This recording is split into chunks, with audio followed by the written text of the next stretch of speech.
Kerajaan Arab Saudi dari masa ke masa.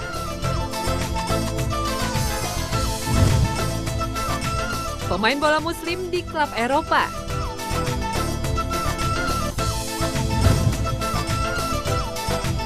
Penemuan jam pada masa peradaban Islam. Dan pemirsa, inilah Hasanah Ensiklopedia Islam Dunia hari ini.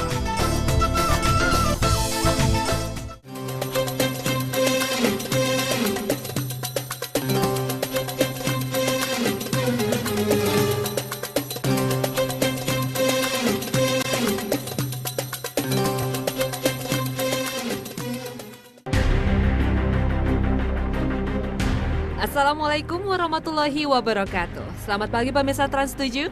Hasanah Ensiklopedia Islam Dunia pagi ini kembali hadir untuk melengkapi hasanah pengetahuan Islam Dunia ke hadapan Anda.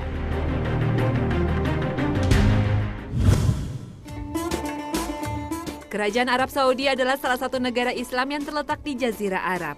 Negara ini berbatasan langsung dengan Laut Merah dan Teluk Persia, serta bersebelahan dengan negara-negara Jazirah Arab lainnya seperti Yordania, Irak, Kuwait, Oman, Yaman, dan Uni Emirat Arab. Arab Saudi terkenal sebagai negara kelahiran Nabi Muhammad SAW. Disinilah agama Islam tumbuh dan berkembang dengan pesatnya. Pada benderanya pun terdapat 2 kalimat syahadat yang berarti tidak ada Tuhan yang pantas untuk disembah selain Allah dan Nabi Muhammad adalah utusannya. Secara resmi, Arab Saudi memperingati kemerdekaannya pada tanggal 23 September. Pada tahun 1932, Abdul Aziz bin Abdurrahman As-Saud yang juga dikenal dengan sebutan Ibnu Saud memproklamirkan berdirinya Kerajaan Saudi Arabia atau Al-Mamlakah Al-Arabiyah As-Saudiyah. Abdul Aziz pada saat itu berhasil menyatukan dinastinya, menguasai Riyadh, Najd, Ha, Asir, dan Hijaz. Abdul Aziz juga berhasil mempolitisasi pemahaman Wahabi untuk mendukung kekuatan politiknya. Abdul Aziz kemudian menjadi raja pertama di Kerajaan Arab Saudi. Dengan demikian dapat dipahami nama Saudi berasal dari nama keluarga Raja Abdul Aziz As-Saud. Sejak awal, dinasti Saud secara terbuka telah mengumumkan dukungannya dan mengadopsi penuh ide Wahabi yang dicetuskan oleh Syekh Muhammad bin Abdul Wahab. Ajaran ini kemudian dikenal dengan Gerakan Wahabi. Dukungan ini kemudian menjadi kekuatan baru bagi dinasti Saud untuk melakukan perlawanan terhadap khilafah Islamiyah. Pemerintahan Saudi bermula dari bagian tengah semenanjung Jazirah Arab, yakni pada tahun 1750 ketika Muhammad bin Saud bersama dengan Muhammad bin Abdul Wahab bekerja sama untuk memurnikan agama Islam. Juangan mereka kemudian dilanjutkan oleh Abdul Aziz Al-Saud dengan menyatukan seluruh wilayah Hijaz yang dulu dikuasai oleh Syarif Hussein dengan Najd. Akar sejarah Kerajaan Arab Saudi bermula sejak abad ke-12 Hijriah atau abad ke-18 Masehi. Ketika itu di jantung Jazirah Arabia, tepatnya di wilayah Najd, lahirlah negara Saudi pertama yang didirikan oleh Imam Muhammad bin Saud di Adiriyah. Ketika itu di jantung Jazirah Arabia, tepatnya di wilayah Najd, lahirlah negara Saudi pertama yang didirikan oleh Imam Muhammad bin Saud di Adiriyah yang terletak di sebelah barat laut kota Riyadh. Kekuasaannya meliputi hampir sebagian besar wilayah Jazirah Arabia. Negara ini memikul tanggung jawab dakwah menuju kemurnian tauhid kepada Allah Tabaraka wa Ta'ala, mencegah perilaku bid'ah, dan kembali kepada ajaran para salaf saleh dengan berpegang teguh kepada dasar-dasar agama Islam yang lurus. Pada saat itu, Raja Abdul Aziz berhasil mengembalikan kejayaan kerajaan para pendahulunya. Hal ini terjadi ketika beliau merebut kembali kota Riyadh yang merupakan ibu kota bersejarah kerajaan itu. Semenjak itulah Raja Abdul Aziz mulai bekerja dengan membangun dan mewujudkan kesatuan sebuah wilayah terbesar dalam sejarah Arab modern. Beliau akhirnya berhasil mengembalikan suasana keamanan dan ketentraman ke bagian terbesar wilayah Jazirah Arabia. Raja Abdul Aziz juga menyatukan seluruh wilayahnya yang luas ke dalam sebuah negara modern yang kuat yang dikenal dengan nama Kerajaan Arab Saudi. Dan kembali komitmen pendahulunya untuk selalu berpegang teguh pada prinsip-prinsip syariah Islam, menebar keamanan dan ketentraman ke seluruh penjuru negeri kerajaan yang sangat luas.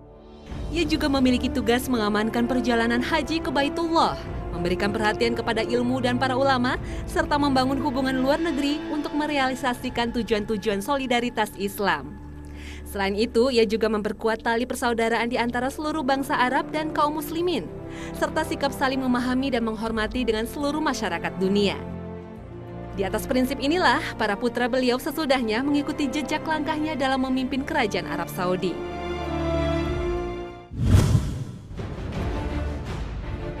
Raja-raja yang pernah memimpin kerajaan Arab Saudi yaitu yang pertama Raja Abdul Aziz. Beliau sekaligus pendiri dari kerajaan Arab Saudi. Abdul Aziz memerintah kerajaan Arab Saudi sejak tahun 1932 hingga 1953. Yang kedua adalah Raja Saud, putra Raja Abdul Aziz. Saud memerintah kerajaan Arab Saudi sejak tahun 1953 hingga 1964. Setelah 11 tahun memerintah kerajaan Arab Saudi, kekuasaannya sebagai raja diambil alih oleh saudaranya yaitu putra mahkota Faisal. Raja Faisal yang juga putra Raja Abdul Aziz memerintahkan kerajaan Arab Saudi dari tahun 1964 hingga 1975. Raja Faisal mengakhiri kekuasaannya setelah dibunuh oleh keponakannya sendiri, yaitu Faisal bin Musaid bin Abdul Aziz. Dengan terbunuh dan meninggalnya Raja Faisal, Raja Khalid putra Raja Abdul Aziz menduduki kekuasaan sebagai Raja Arab Saudi yang keempat. Selama memerintah dari tahun 1975 hingga 1982, Raja Khalid pun diberitakan meninggal karena serangan jantung. Raja kelima penerus titah kerajaan Arab Saudi adalah Raja Fahd, yang juga masih putra Raja Abdul Aziz. Raja Fahd memegang kekuasaan kerajaan Arab Saudi cukup lama, yaitu selama 23 tahun sejak tahun 1982 hingga tahun 2005. Raja Fahd meninggal karena sakit radang paru di usia tua. Penerus kekuasaan kerajaan Arab Saudi yang keenam adalah Raja Abdullah yang juga putra Raja Abdul Aziz 2005. Raja Abdullah menjabat sebagai raja sejak 2005 hingga sekarang. Raja Abdullah sejauh ini dikenal sebagai sosok yang mengedepankan kepentingan kemajuan dan pembangunan berkelanjutan di negerinya, serta memberi perhatian besar pada upaya mewujudkan perdamaian di Timur Tengah. Ketika Raja Abdullah terkena penyakit hernia, para dokter kerajaan memintanya beristirahat. Di samping itu, baru saja putra mahkota Arab Saudi Nayef bin Abdul Aziz meninggal dunia. Calon pengganti Raja Saudi Abdullah bin Abdul Aziz itu meninggal pada tanggal 16 Juni 2012 lalu di Jenewa, Swiss akibat kanker usus yang dideritanya.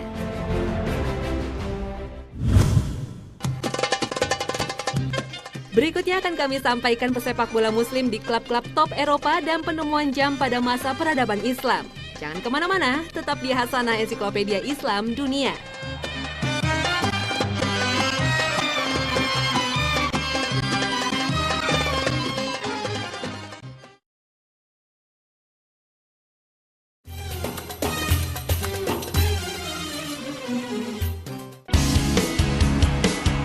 Pemain sepak bola muslim yang berlaga di liga-liga Eropa menjadi minoritas di benua biru. Karena itu, mereka acap kali harus mempertahankan keyakinannya di tengah budaya glamor yang berbeda dengan ajaran yang dianutnya. Meski bermain di liga top Eropa, banyak pesepak bola muslim yang tetap beribadah. Mereka juga hidup sesuai dengan ajaran Islam. Hal itu menjadi kunci rahasia kenapa jarang dari mereka yang kehidupan pribadinya diberitakan atau muncul di acara gosip televisi. Pengamalan ajaran Islam diakui oleh para pemain muslim itu, hingga membuat permainan mereka di lapangan cenderung stabil. Mereka dapat terus menjaga emosi selama 90 menit dalam pertandingan. Berikut beberapa profil pesepak bola muslim yang merumput di Eropa. Yang pertama adalah Ibrahim Afellay.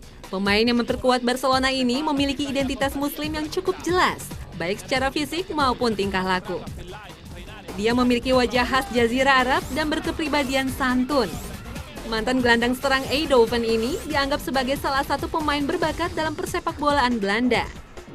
Ia pernah memperoleh penghargaan sebagai pemain terbaik Eredivisie Liga Belanda pada musim 2007 hingga 2008. Ibrahim Afellay terpilih sebagai Muslim Fathet Har atau Muslim teladan di Belanda. Kini Afellay berpotensi menjadi pemain masa depan timnas Oranje. Penghargaan sebagai Muslim teladan di Belanda ini tidak diberikan pada sembarangan orang. Sejumlah ulama besar juga masuk dalam nominasi Muslim Fathet Har. Afellay dipilih karena usianya yang masih muda. Diharapkan Afellay mampu membangun citra Muslim taat di kalangan remaja. Dalam kesehariannya, Afellay memang dikenal sebagai seorang anak yang soleh. Di setiap bulan suci Ramadan tiba, ia tetap berpuasa di samping kesibukannya merumput di lapangan hijau. Afellay pernah bertutur, "Saya berpegang pada keyakinan saya secara taat. Tidak masalah betapa sulitnya ini. It gives me a good feeling." Aveley juga berpendapat agama tetap nomor satu, bahkan melebihi sepak bola. Dengan berpegang teguh pada agama, ia berharap bisa mendapatkan hasil terbaik dalam karirnya. Kendati ada fatwa para ulama di Jerman yang membolehkan para pesepak bola muslim profesional tak berpuasa selama Ramadan, ternyata tak menyurutkan keteguhan hati Ibrahim Aveley. Striker Barcelona ini tetap teguh pada prinsipnya untuk menahan haus dan lapar dalam kondisi apapun. Bagi pria turunan Maroko kelahiran Utrecht, Belanda, 2 April 1986 ini bukan alasan untuk berhenti berpuasa selama bertanding, apalagi berlatih. Keteguhan iman yang sungguh patut diacungi jempol. Dan hebatnya lagi, di musim 2001 hingga 2012 lalu, sekalipun berpuasa, ia tetap bisa menunjukkan performa hebat dalam setiap pertandingan. Dalam catatan media setempat, ia pernah berkata, "Saya tahu dan yakini kenapa harus tetap berpuasa. Tak ada seorang pun yang memaksaku untuk berpuasa. Ini keinginan yang timbul dari diri sendiri. Di bulan Ramadan seberat apapun latihan atau pertandingannya membuatku tetap merasa kuat. Itulah yang akan menjadi hari kemenanganku. Perjuanganku insya Allah akan mendapat pahala yang setimpal dari Allah Subhanahu wa Ta'ala." Menurut Aveley, itulah kebahagiaan tertinggi dari seorang Muslim. Pesepak Muslim klub Eropa berikutnya adalah Franck Ribéry. Sang kreator serangan timnas Prancis yang memiliki ciri goresan luka di wajahnya ini adalah mu'alaf. Ia memeluk Islam setelah meminang istrinya yang keturunan Prancis Aljazair. Setelah menjadi mu'alaf, ia pun menambahkan nama Bilal di tengah namanya menjadi Franck Bilal Ribéry. Sebagai Muslim, Ribéry menerapkan ajaran Muhammad SAW itu dalam kehidupan sehari-harinya. Ribéry semakin menjadi idaman pendukungnya setelah berkata di media setempat, "Saya berdoa 5 kali sehari. Saya melakukannya karena itu memungkinkan saya untuk dilepaskan dan saya merasa lebih baik setelahnya." Ucapannya itu menjadikan dia sebagai Muslim yang taat sebab ia tidak pernah untuk lupa berdoa setiap kali menjelang pertandingan dimulai. Pemain sayap Bayern Munchen ini dikenal sebagai pribadi yang santun, rendah hati dan rajin melaksanakan sholat 5 waktu, dimanapun dan pada kondisi apapun berada.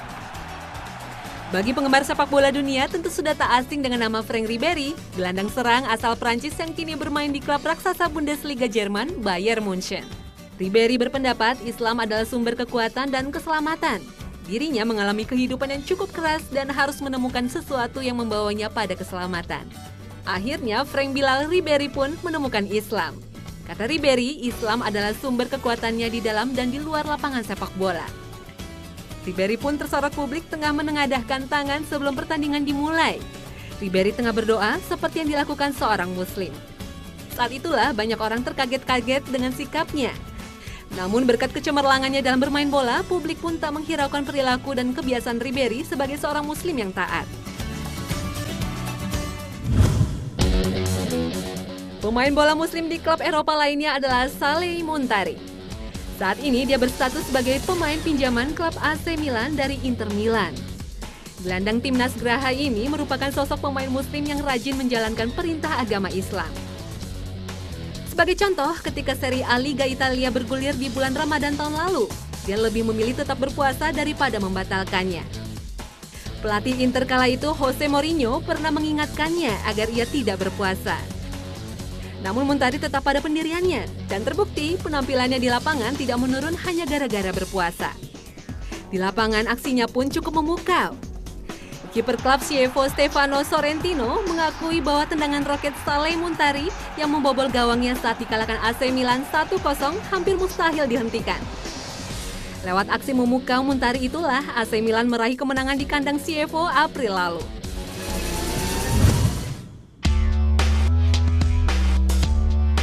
Edin Dzeko, penyerang tengah klub Manchester City ini merupakan Muslim Bosnia asli. Pada musim 2011 hingga 2012 kemarin, dia berhasil membawa Manchester City menjuari Liga Inggris. Pria kelahiran Sarajevo 26 tahun silam ini merupakan pemain sepak bola Muslim yang sanggup berprestasi di kancah Eropa. Bahkan Dzeko pun mendapat julukan sebagai Bozanski di zaman, alias The Bosnian Diamond atau berlian dari Bosnia. Ketenaran dan prestasi yang diraih Dzeko tidak membuatnya lupa diri. Dalam kepungan budaya barat, top scorer Bundesliga Jerman tahun 2010 tersebut tidak pernah melupakan jati dirinya sebagai Muslim. Didikan orang tuanya yang mengajarkannya untuk menjalankan ajaran Islam tidak pernah dilupakan Zeko. Segala nafas hidupnya bersentikan Islam dan dibawanya hingga ke lapangan. Seperti ia kerap sekali terlihat berdoa di pinggir lapangan sebelum bertanding.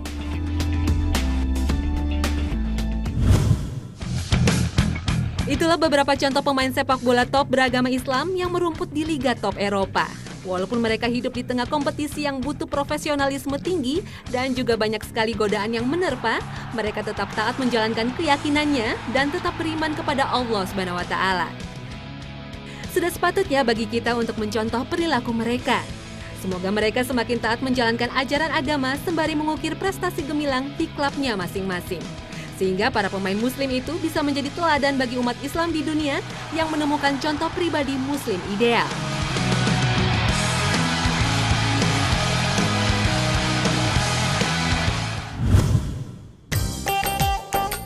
Islam adalah agama yang mengajarkan pentingnya menghormati dan menggunakan waktu secara optimal. Sebuah syair Arab bahkan mengibaratkan waktu seperti pedang. Al-waqqa al-saifa in lam tattoha qat'aka. Waktu laksana pedang, jika kamu tidak memanfaatkannya, ia akan menebasmu. Begitu pentingnya waktu, Allah pun bersumpah pada surat Al-Asr. Orang yang tidak bisa memanfaatkan waktunya dengan baik, maka dia benar-benar berada dalam kerugian. Kecuali bagi orang-orang yang beriman yang suka mengerjakan amal soleh dan nasihat menasihati, supaya menaati kebenaran dan menetapi kesabaran. Anjuran pentingnya memanfaatkan waktu telah melejut para sarjana muslim untuk menciptakan alat pengukur waktu, yakni jam. Selain didesak tuntutan hidup, pembuat jam di dunia Islam juga didorong kebutuhan keagamaan. Dengan menguasai teknologi pembuatan jam, umat Islam bisa mengetahui secara pasti waktu sholat. Apalagi Rasulullah SAW mengajarkan umatnya agar menunaikan sholat tepat pada waktu. Sebelum jam diciptakan, peradaban manusia menggunakan matahari sebagai patokan waktu. Jika matahari tepat di atas kepala, berarti menunjukkan waktu sudah tengah hari. Ketika matahari dekat dengan kaki langit, ini menunjukkan waktu sudah mendekati malam. Rasulullah SAW bersabda tentang waktu sholat.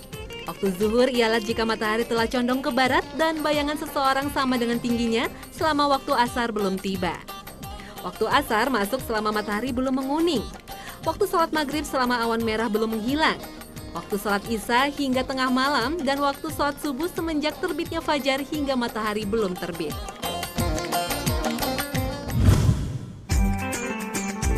Jam air.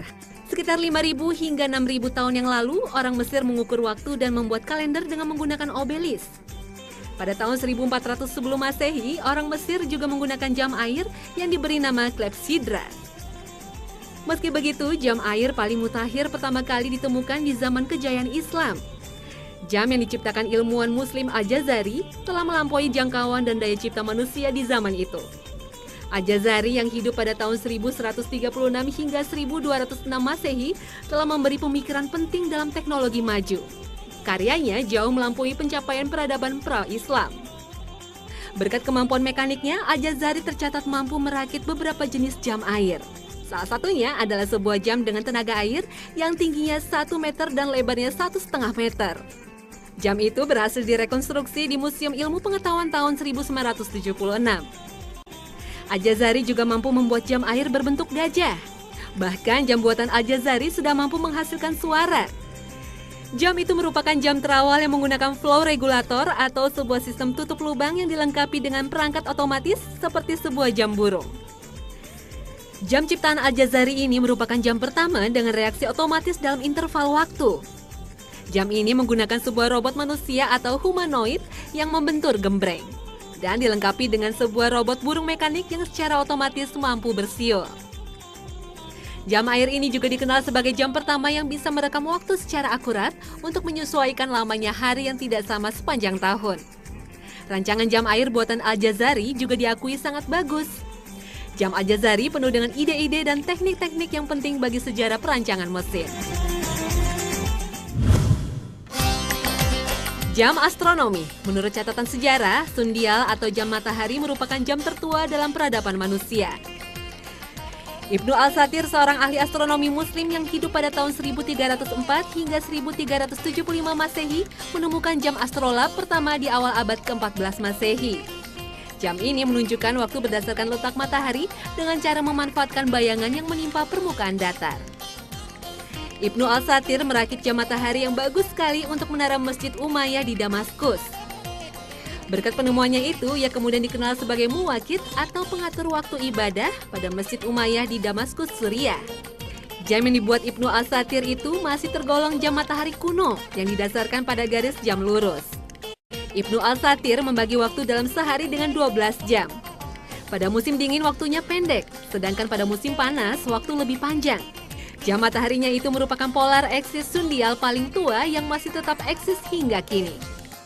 Ibnu Al-Satir juga menemukan kompas, sebuah perangkat pengatur waktu yang menggabungkan jam matahari dan kompas magnetis pada awal abad ke-14 Masehi. Ibnu Al-Satir menjelaskan instrumen astronomi lainnya yang ia sebut sebagai instrumen universal. Penemuan Al-Satir ini kemudian dikembangkan seorang astronomer dan rekayawasan legendaris di era kekhalifahan Turki Utsmani, Taqi Aldin. Instrumen itu digunakan di Observatorium Aldin Istanbul pada tahun 1577 hingga 1580 Masehi. Al-Jazari juga menciptakan jam astronomi. Jam astronomi terbesar yang dibuat Al-Jazari disebut Castle Clock. Jam ini dianggap sebagai analog komputer terprogram pertama. Jam itu merupakan sebuah alat yang lengkap dengan ketinggian 11 kaki dan memiliki fungsi ganda di samping sebagai alat pengatur waktu. Alat ini bisa digunakan untuk menunjukkan zodiak atau ramalan bintang serta orbit matahari dan bulan. Masyarakat Eropa baru mengenal jam yang dikendalikan pemberat pada tahun 1300 Masehi. Sedangkan jam yang dikendalikan pegas baru dikuasai peradaban barat tahun 1430 Masehi. Masyarakat Inggris mulai membuat arloji pada tahun 1580, sedangkan orang Jerman malah lebih dulu daripada Inggris. Mereka menciptakan arloji tahun 1525 Masehi. Pada tahun 1929 mulai diterapkan crystal quartz pada alat pengukur waktu. Jam digital elektrik pertama kali dibuat oleh perusahaan The Hamilton Watch Co. of Lancaster, Pennsylvania sekitar tahun 1950. Setelah itu, mulailah bermunculan beberapa merek dan model jam tangan hingga saat ini.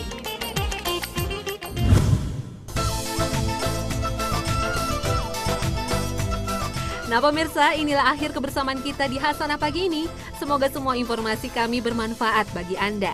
Tetap saksikan Hasanah Ensiklopedia Islam Dunia setiap Senin hingga Jumat pukul 5 pagi waktu Indonesia Barat. Terima kasih dan wassalamualaikum warahmatullahi wabarakatuh.